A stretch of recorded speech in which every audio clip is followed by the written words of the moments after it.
নমস্কার বন্ধুরা, Kakuli kitchen and ট্রাভেলে তোমাদের সকলকে আমন্ত্রণ জানাই। আশা করি তোমরা সকলেই খুব ভালো আছো, আমিও ভালো আছি। সবসময় ভিডিও দেওয়া হয়ে ওঠে না, তবে আজকে একটা তোমাদের খুব সুন্দর ভিডিও দিচ্ছি, আমি উপহার দিতে চাইছি, যেটা আমাদের খুব ভালো লেগেছে বলেই তোমাদেরকে শেয়ার করছি। সকাল সকাল বেরিয়ে পড়েছি কর্তামশাই, আমি আর আমাদের বাহনকে নিয়ে।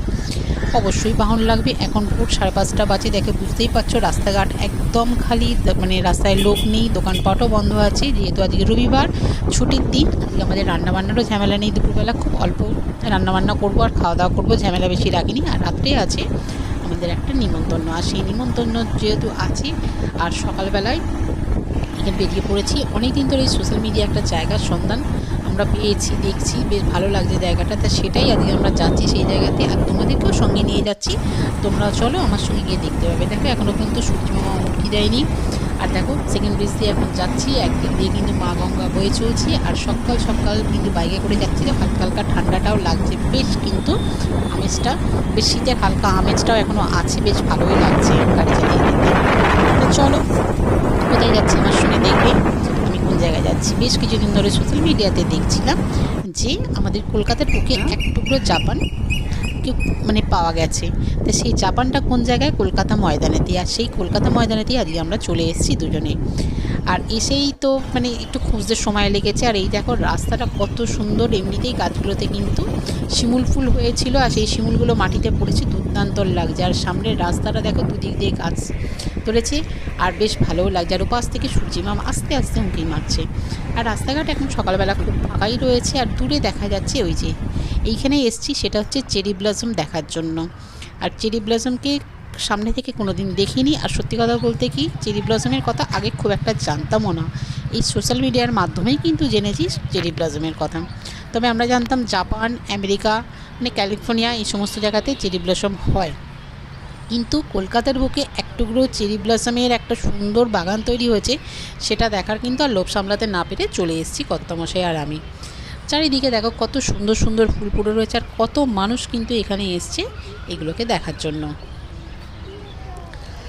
মানে এত সুন্দর লাগছে কি বলবো। তবে যখন এসছি তখন কিন্তু সূর্য ওঠেনি, আর সেই কারণেই কিন্তু ফুলগুলোকে একটু হালকা হালকা লাগছিল চারপাশটা, সেটাও একরকম অন্যরকম দৃশ্য ছিল। তবে সূর্যটা যখন উঠতে আরম্ভ করলো আর ফুলগুলোর ওপরে সূর্যের যে রশ্মিগুলো পড়তে আরম্ভ করলো, তখন কিন্তু প্রকৃতির এক অন্য রকম রূপ নিল।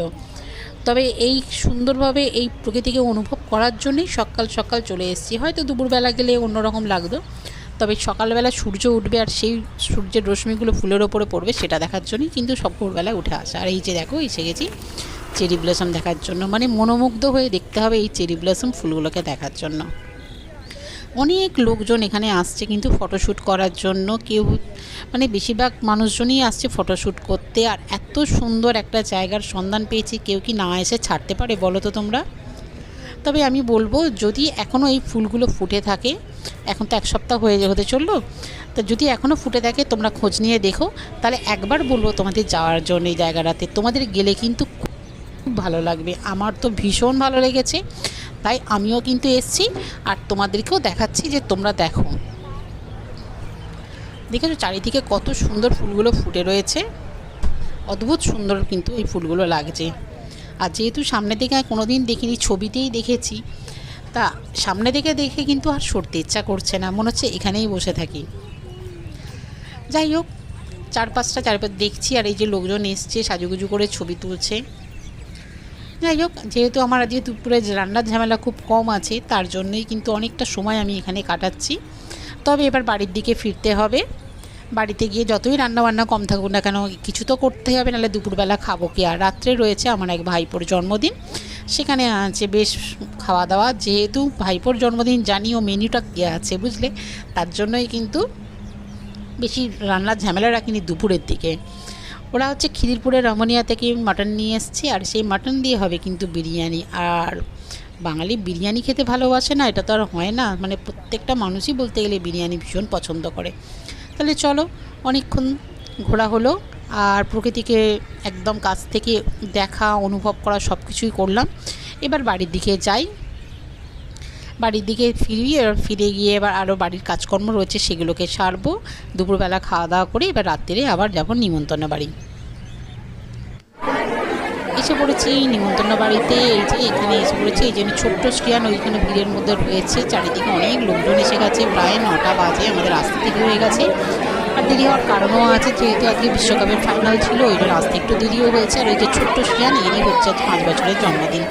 সকলের সঙ্গে দেখাশোনা করে খাওয়া দাওয়ার দিকে যাবো, মানে স্ন্যাক্সের দিকে। স্ন্যাক্সে কিন্তু অনেকগুলো আইটেম হয়েছিল ফিশ ফিঙ্গার, আরেকটা ছিল বেবি কর্নের একটা হচ্ছে চিলি কর্ন, আর তার সঙ্গে ছিল হচ্ছে এই যে মালাই কাবাব। এইগুলো খেয়ে আবার সকলের সঙ্গে দেখা, আবার একটু আড্ডা গল্প এই সমস্ত করে বসে গেছি কিন্তু খাবার থালায়। চলে এসছে নুন লেবু, আর তার সঙ্গে চলে এসছে বেবি নান, আর বেবি নানের সঙ্গে ছিল কিন্তু কিমা চানা। তবে কিমা চানাটা খেতে খুব ভালো হয়েছিল, বেবি নানটাও ভীষণ নরম হয়েছিল। যেহেতু আমি ময়দাটা অ্যাভয়েড করি তার জন্য একটু নিয়ে আমি টেস্ট করেছিলাম বেবি নানটা কেমন খেতে হয়েছে। তবে কিমা চানাটা আমি ছাড়িনি, এটা কিন্তু আমি খেয়েছি একবার থেকে দুবার নিয়ে। তারপরে এসে গেছে স্যালাড, রায়তা, আর তার সঙ্গে ছিল গরম গরম ভেটকি মাছ আর ফ্রাই। এটাও খুব ভালো ছিল খেতে। আর খাওয়ার পরেই এসে গেল মাটন বিরিয়ানি, সেই রামানিয়ার মাটন দিয়ে বিরিয়ানি। দুর্দান্ত খেতে হয়েছিল মাটন বিরিয়ানিটা। তার সঙ্গে ছিল চিকেন চাপ, আর মাটন বিরিয়ানি হলে আর চিকেন চাপের আর দরকার লাগে না। যাই হোক, প্রত্যেকটা খাবার খুব সুন্দর হয়েছিল। পাশে ছিল বোরহানি, আর ছিল চাটনি, পাঁপড়, সেগুলো আর ভিডিও করিনি।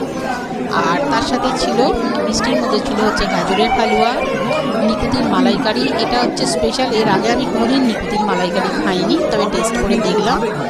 আর তার সঙ্গে ছিল জাফরানি সীতাভোগ। আর খাওয়া দাওয়া হয়ে গেছে, প্রত্যেকটা খাবার খুব সুন্দর হয়েছে। এবারে চলে এসেছি মুখশুদ্ধির কাউন্টার, মানে পান। এখানে ছিল মিষ্টি পান, আর এখানে দাদাটা কিন্তু খুব সুন্দরভাবে পানগুলোকে সেজে রেখেছে। আর যে যাচ্ছে তার হাতে একটা করে পান দিয়ে দিচ্ছে। আর পানের শেষে ছিল আইসক্রিম। সেই আইসক্রিম যেহেতু আমি ঠান্ডার কারণে খাই না, কোনোদিনই খাই না, সেই কারণেই কিন্তু আইসক্রিম আমি খাইনি। আর পান নিয়ে খেতে খেতে বাড়ি যাব। তবে আজকে সকাল থেকে রাত্রি পর্যন্ত এত ভালো কেটেছে কি বলবো বন্ধুরা। আর বন্ধুরা, ভিডিওটা যদি ভালো লেগে থাকে তাহলে তোমরা একটা লাইক, শেয়ার আর কমেন্ট করো, আর চ্যানেলটা সাবস্ক্রাইব করে আমার পাশে থেকো। আবার দেখা হবে অন্য কোনো দিন অন্য কোনো ভিডিও নিয়ে। তাহলে আজকের মতো ভিডিও